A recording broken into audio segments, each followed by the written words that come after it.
His inner circle. The week started, you'll recall, with his former lawyer, Michael Cohen, pleading guilty to eight criminal counts implicating Trump in some of them.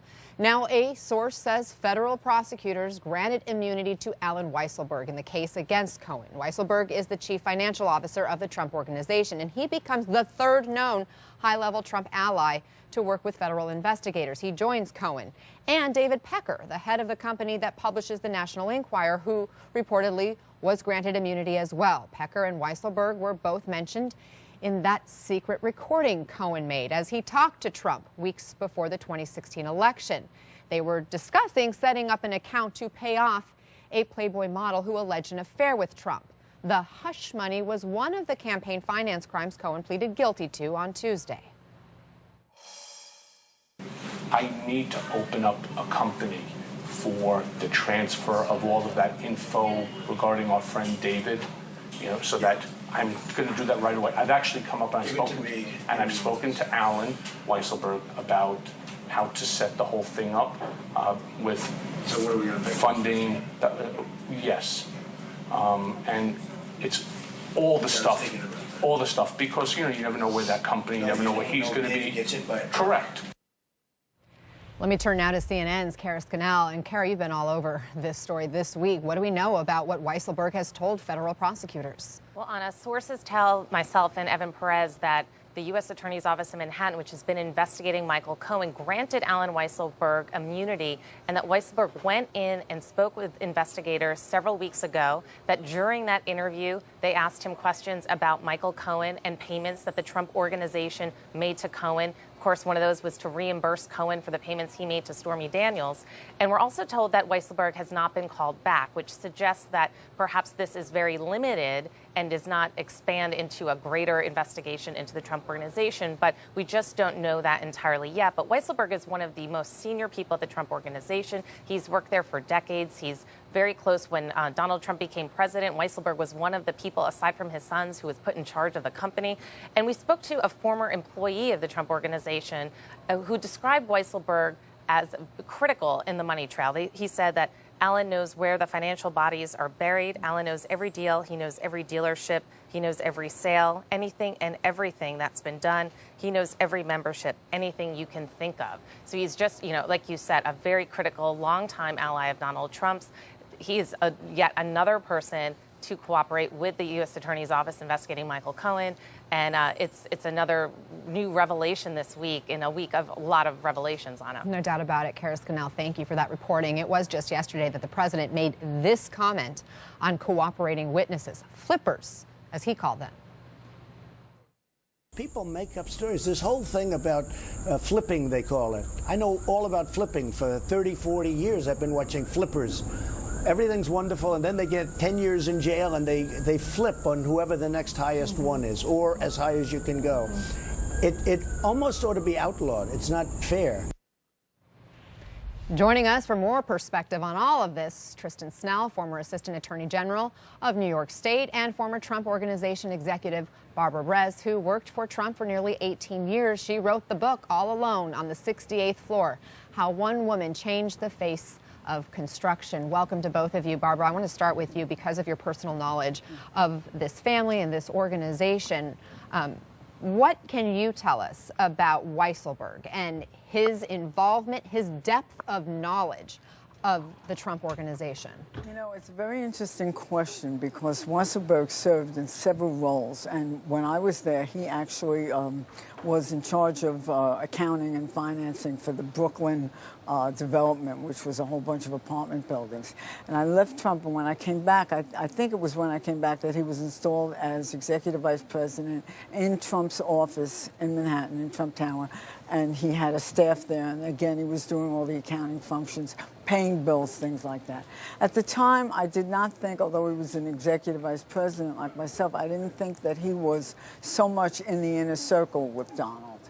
I think he was more, a bill, every day kind of pay the bills, kind of see the payroll, that kind of thing. Over time, it's very possible that he may have changed his position. When I heard that he was being granted immunity, my knee jerk was immunity for what? I didn't think that Allen would necessarily have committed a crime that he could be charged with. But now I realize that as scary as Trump is, Mueller is scarier. And I think that Allen probably said, I will talk, or his lawyers probably advised him, but you got to grant me immunity just in case there's something that you think I may have done wrong that you can charge me with. That would be my gut on it.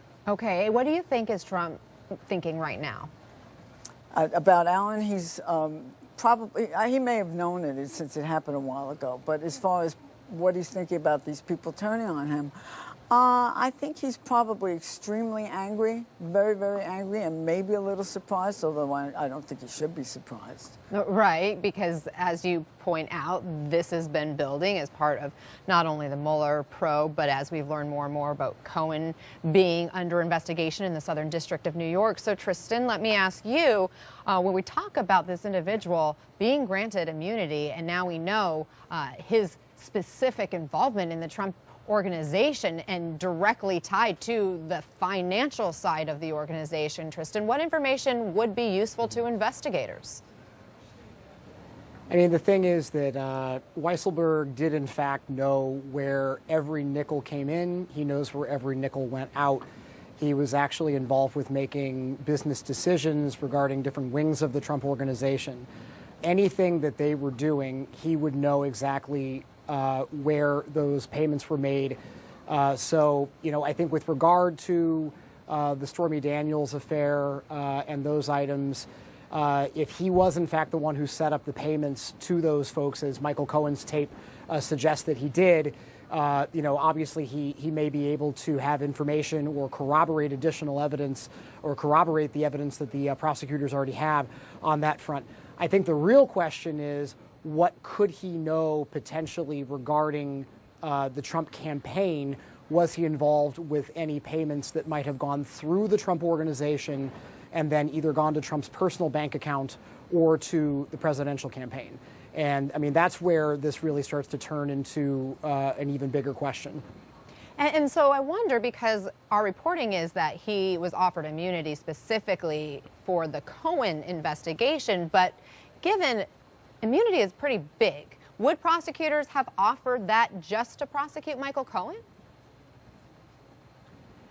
Offering immunity in any case like this means that the witness was not only willing to be cooperative, but that the witness also actually had information that prosecutors thought was worthy of the immunity.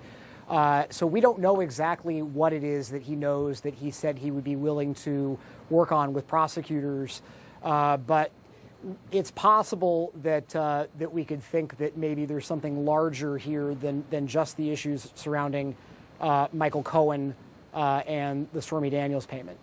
But even then, you know, I think one thing that's also sort of key here is that those payments right before the election are in themselves, I think we almost minimize or we really treat those with less gravity than they ought to be treated.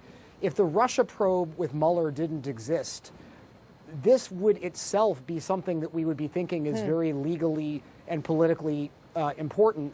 If Bill Clinton had done these things back in the 90s, if he'd been accused of giving hush money to women with whom he had affairs on the eve of the election, he would have been impeached over that. He would have been convicted over that. He might have resigned over that.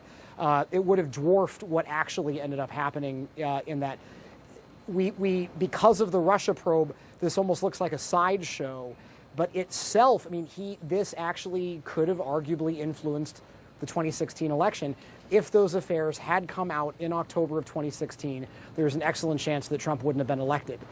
So there's a lot of gravity just around the Cohen investigation, even if you put the whole Mueller thing aside.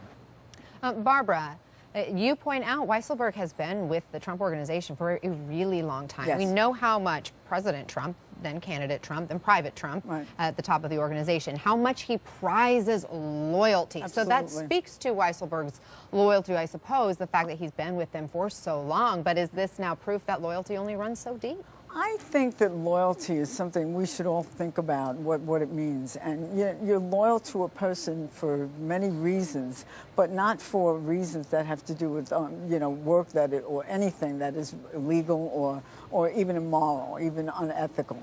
I don't think that anybody has the right to demand loyalty for that kind of thing.